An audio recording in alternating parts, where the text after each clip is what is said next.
Bonjour tout le monde. Alors aujourd'hui on est le 10 février et c'est un grand jour de semis parce que aujourd'hui je sème les aubergines, les poivrons et puis je fais également deux semis pour lesquels je n'ai absolument aucune expérience, donc je ne sais pas trop ce que je fais. C'est la ciboulette et les oignons. Alors je vais pas être face caméra aujourd'hui, je vais vous montrer directement ce que je suis en train de faire. Donc voilà. Voilà comment je sème. Alors je ne me suis pas filmée en train de le faire parce que j'aime bien être concentrée, c'est mon petit moment à moi.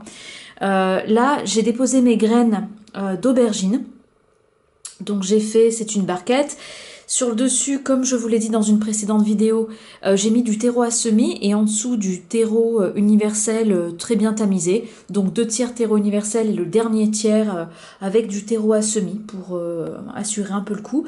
Et j'ai fait pareil pour les poivrons. Pour les aubergines, c'est la variété Pusa Purple Cluster, comme l'année dernière. C'est pareil, j'en ai parlé dans une vidéo précédente. Pour les poivrons, voilà, moi dans mon contexte, pour les poivrons, il y a beaucoup moins d'enjeux parce que c'est une culture que, avec mon contexte, c'est-à-dire mon microclimat, mon terrain, mon orientation, le fait que je n'ai pas de serre, etc. C'est une culture que je n'arrive pas à mener à maturité, c'est-à-dire que ma saison est trop courte, mon équipement n'est pas adéquat et mon terrain est orienté de telle manière à ce que mes poivrons restent verts jusqu'au bout. Il me manque un bon mois je dirais, d'arrière-saison ou de saison estivale, hein, de saison chaude tout simplement. Et donc mes poivrons restent verts. Donc du coup c'est une culture que je fais en pot, en très grand pot. C'est pareil pour les tomates cerises, j'en fais, enfin mes tomates je les fais en pleine terre, mais je fais quelques tomates cerises, comme on en parlera plus tard, en pot pour avoir des premières tomates cerises un tout petit peu plus tôt, on en reparlera. Mais voilà, les poivrons, il n'y a pas trop d'enjeux. Donc il n'y a tellement pas d'enjeux que je fais un peu n'importe quoi avec mes graines, mais l'année dernière c'était passé. J'ai besoin de 4 pieds de poivrons. Donc vous voyez, c'est comme les aubergines. J'en sème beaucoup parce que c'est une culture, bon, pour le taux de germination est pas de 100%, surtout avec mon équipement et mon contexte. Donc les aubergines, j'en ai besoin de 3 pieds et là j'ai semé 15 graines, donc je sème 5 fois ce dont j'ai besoin pour être sûr d'obtenir 3 pieds bien vigoureux au mois de mai. Et puis pour les poivrons, en fait les poivrons j'ai plein de graines. Les deux lignes aux extrémités, c'est une variété qui s'appelle Early Cal Wonder. C'est un sachet de graines périmées qui m'avait été envoyé des États-Unis par une amie. Mais l'année dernière, elles avaient encore bien levé, donc je les réutilise cette année. Et les 3 lignes du milieu, eh bien, ce sont des graines que j'ai récoltées moi-même sur un poivron du commerce d'une grande enseigne de légumes bio. Et puis, c'était vraiment pour essayer parce que récupérer les graines de poivron, c'est assez facile par rapport à d'autres graines. Donc, je m'étais entraînée. Pour le fun, je les avais semées l'année dernière et il se trouve qu'elles avaient très bien levé. Donc je refais l'essai de cette année. Mais voilà, si ça marche, ça marche. Si ça marche pas, tant pis. Il n'y a pas beaucoup d'enjeux parce que nous, ça nous fait des petits poivrons qu'on mange verts. Ça nous fait plaisir de temps en temps. Mais enfin, quand on a envie de manger un bon poivron rouge, eh bien, on l'achète dans le commerce parce que c'est vraiment une culture qui est compliquée à mener sur notre terrain. Et puis j'ai fait également un semis de ciboulette. Alors on voit un petit peu voilà les graines. Alors le semis de ciboulette, là j'ai fait un pot, je vais en faire un deuxième pour avoir deux grosses mottes. Je ne sais pas le faire, donc je vous mets en lien une vidéo de Jaco et Lily en fait où ils en parlent brièvement à l'occasion d'un semis de persil et en fait ils précisent que la ciboulette ça se sème de la même façon. Ils conseillent de prendre voilà un pot de ce type et puis de semer tout simplement à la volée comme ça. Ils se prennent pas trop la tête, hein, ils recouvrent finement de terreau tamisé. Je ne crois pas que ce soit du terreau à semis, hein. Ils utilisent un terreau tamisé normal, il me semble, dans la vidéo. Voilà, donc moi j'ai quand même mis du terreau à semis vraiment sur le dernier centimètre. Je vais tamiser du terreau à semis par-dessus pour assurer un peu le coup, pour essayer d'avoir mes deux petites mottes. Mais c'est un semis que je ne sais pas faire, donc c'est la première fois que je le fais. Donc en pot, du terreau maison. Alors quand je dis terreau universel, au fait, c'est du terreau maison, hein, pas du terreau universel du commerce, hein, sur les 2/3 ici. Et sur les 3/4 du pot, même jusqu'au dernier centimètre, c'est du terreau maison, issu de mon compost vert, de mon vieux terreau, de mon compost ménager. Voilà, c'est tout mélangé dans un tonneau.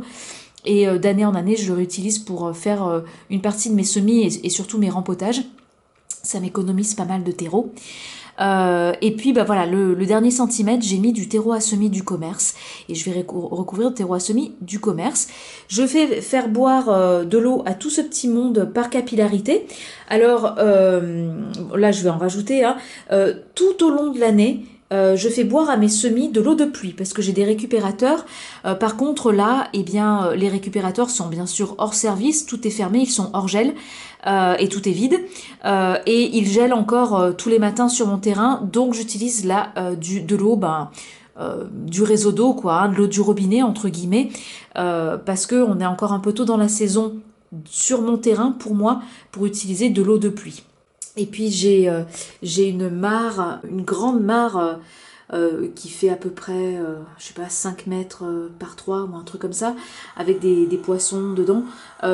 J'utilise l'eau de cette mare pour arroser mes plants en été, etc., pour dépanner quand je suis dans les parcelles du bas. Mais voilà, même là, la mare est gelée tous les matins, donc c'est pas possible. Et le dernier semis que je dois faire, je vais rajouter sans doute un petit bout de vidéo. C'est un semis d'oignons. Alors, je vais vous montrer ça, excusez-moi, c'est un peu le foutoir, mais j'ai voilà, des oignons blancs de Barletta et des oignons jaunes paille des vertus. Je précise que moi, je ne fais pas d'oignons de conservation. C'est vraiment pour les manger en ultra primeur, hein. Donc là, vraiment, je teste, je fais n'importe quoi, vraiment, sur les oignons. Pour l'instant, tout ce que j'ai fait, c'est un peu comme tout le monde, c'est-à-dire que l'année dernière, j'ai acheté des bulbilles d'oignons que j'ai repiquées directement en pleine terre, enfin que j'ai posé directement en pleine terre. Et ça avait très bien marché, mais j'ai très envie d'apprendre à faire ce semis.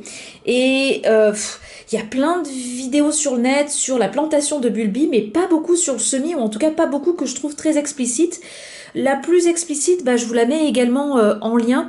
C'est une vidéo qu'on fait, encore une fois, Jaco et Lily, sur des oignons de variété Isabeau qu'on leur avait envoyé.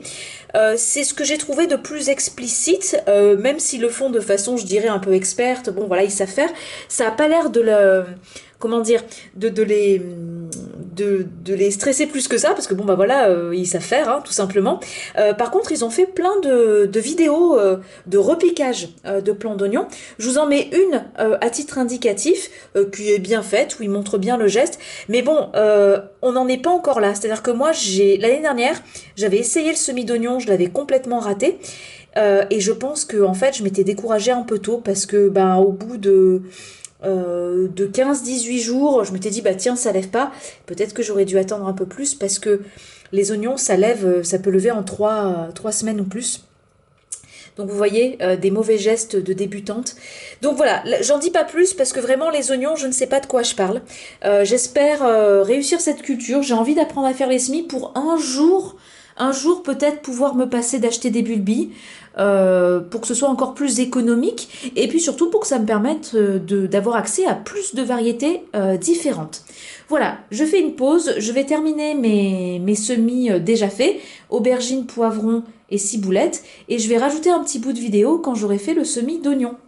Et voilà, comme promis, je reprends cette vidéo. J'ai pris le temps de revisionner les quelques vidéos de Jaco et Lily dont je vous parlais pour être sûre de ce que je fais. Donc le semis d'oignons, je l'ai effectué comme le conseille Jaco à un moment donné, en pot de 3 litres. Lui, il fait son semis d'oignons Isabeau dans une grande caissette à poisson. Il le fait également dans des alvéoles. Moi, je suis pas très à l'aise avec les semis en alvéoles, et les seuls alvéoles avec lesquels je suis potentiellement à l'aise, qui ont un grand trou au fond, c'est les alvéoles rigides là de chez Magellan et qui permettent de démoter facilement. C'est une très grande plaque et je vais pas faire autant d'oignons. Donc, comme il le mentionne dans plusieurs vidéos, je peux faire ça en pot de 3 litres. Donc voilà, j'ai fait attention d'espacer les graines un petit peu. J'ai semé, je pense, une trentaine de graines à peu près. C'est rempli de terreau maison et sur le dessus, c'est du terreau à semis. Voilà, donc j'ai fait des oignons blancs de Barletta qui périmaient en janvier. Hein, donc je ne suis pas sûre, voilà, c'est un vieux sachet de graines que j'avais acheté tout au début en pensant que le semis d'oignons était facile et puis ben non. Et puis les oignons jaunes, paille des vertus. Alors vous voyez, je suis en train de faire boire le pot. C'est couvert et je vais faire lever au chaud avec les aubergines et les poivrons. Donc les 2 pots d'oignons, je vais les faire lever au chaud, comme le conseille également Jaco dans sa vidéo avec Lily. La ciboulette, par contre, je la laisse là. Je vais vous montrer où est-ce que je fais lever tout ça. Voilà, là donc, je suis dans mon salon, contre un chauffage. Ça, c'est les aubergines et les poivrons dans une caisse à poissons avec une grande vitre de cadre par-dessus. Et puis, je vais faire un peu de place pour poser les 2 grands pots de 3 litres d'oignons. Voilà, en fait, je vais laisser comme ça jusqu'au début de la levée. Et puis après, je laisserai le tout couvert, mais je déplacerai le tout, bien entendu, dans la véranda pour avoir la lumière nécessaire. Hein, parce que là, si je laisse tout ici, tout va filer. Et puis j'en profite également pour vous donner des nouvelles des semis effectués le 1 février. Alors on est à J9 et mes fèves n'ont pas encore levé, donc je me suis faite mentir moi-même. L'année dernière ça avait levé à J9. Je ne sais pas s'il avait fait un peu plus chaud ou quoi, mais en tout cas, bon, je m'affole pas parce que dans certains pots, la terre commence à se soulever très légèrement, signe que la graine est en train de gonfler ou peut-être même germer. Et puis voici les semis de laitue. Alors ça, c'est le semis que j'ai bien effectué le 1er février. Voilà, j'ai des jolies plantules, ça a levé au froid. Je les ai laissées dans la véranda, ça là, je voulais faire le test cette année. Dans ma vidéo sur les laitues, je vous disais de laisser en intérieur, comme je le faisais l'année dernière à la période froide. Hein. Après, je le faisais plus, c'était dans la véranda parce qu'il faisait chaud dans la véranda à partir du milieu du printemps. Et donc l'année dernière, de la fin de l'hiver au milieu du printemps, enfin du milieu de l'hiver au milieu du printemps plutôt, je faisais lever à l'intérieur dans la maison et sitôt que je voyais les plantules lever le bout de leur nez sous le terreau, je déplaçais dans la véranda. Et bien ça a levé entièrement dans la véranda et en fait ça fonctionne très bien. Et évidemment, comme je le mentionnais dans ma vidéo sur les aubergines, comme ça a mis plus de temps à lever, ça a levé en 5 jours et non pas en 2-3 jours. Donc je me suis un peu affolée forcément et j'ai refait une barquette de semis le 5 février. Alors ça, vous voyez, ça a levé en moins de 2 jours. Hein. Je crois qu'en 36 heures, ça a commencé à lever. Mais la différence ici, c'est que je n'ai pas mis de couche de terreau à semis dessus. Donc j'attends de voir si ce qui a levé entièrement dans du terreau maison sera plus beau en termes de plantules que ce qui a levé en partie dans du terreau à semis du commerce. Alors attention, hein, il y a 5 jours de différence entre les 2 semis. Ce semis a levé en 5 jours, ce semis a levé en 36 à 48 heures. Levé au chaud, levé au peut-être pas, on va pas dire serre froide, on va dire en serre tempérée puisqu'il s'agit de ma véranda. Donc je vous donnerai des nouvelles, mais en tout cas ce qui est sûr c'est qu'on va avoir beaucoup de salade à cause de mon affolement. Voilà, je vous souhaite une très belle journée et puis je vous dis à bientôt dans une autre vidéo.